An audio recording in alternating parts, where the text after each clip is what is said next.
Labas vakaras. Grupė kauniečių mero prašo išpirkti buvusį kino teatrą Daina ir atšaukti tarybos leidimą čia steigti kazino. Miesto vadovas sako, svarbiausia dabar susigrąžinti Romuvą, o patys verslininkai tvirtina, Dainos net neketinantis parduoti. Po kreipimusi merui ir miesto tarybai šios jis kažkodėl nepasiekė beveik 80 parašų.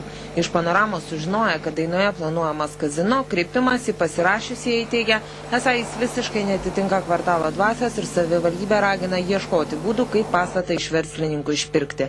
Praėjusią savaitę miesto politikai leido čia steigti kazino. Tai yra, sakykime, programos skirtos europinės programos švietimui, bendruomenių vystymui. Yra universitetiniai veiklai vykdyti, yra N variantų, savivaldybė turėtų bent jau pabandyti, pasvarstyti, su kuo reikėtų dėrėti, su kuo tartis, kaip tą daryti.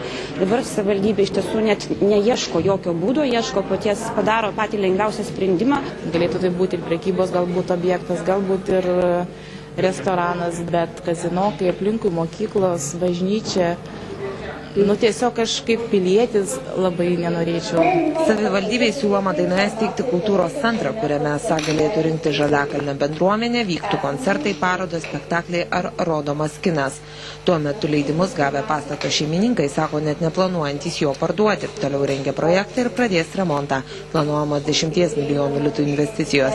Meras sako, visų tarpukarių vertingų pastatų miestas neišpirksęs. Dėl Romuvos tai aš matau stiprų ir aišku visuomeninį interesą ir poreikį. Tai dėl Dainos kino teatro, man atrodo, to visuomeninio poreikio nėra tiek daug, kad būtų galima paknopstomis verstis per galvą ir ieškoti resursų. Daug dievė, kad mes išspręstume Romuvos klausimą.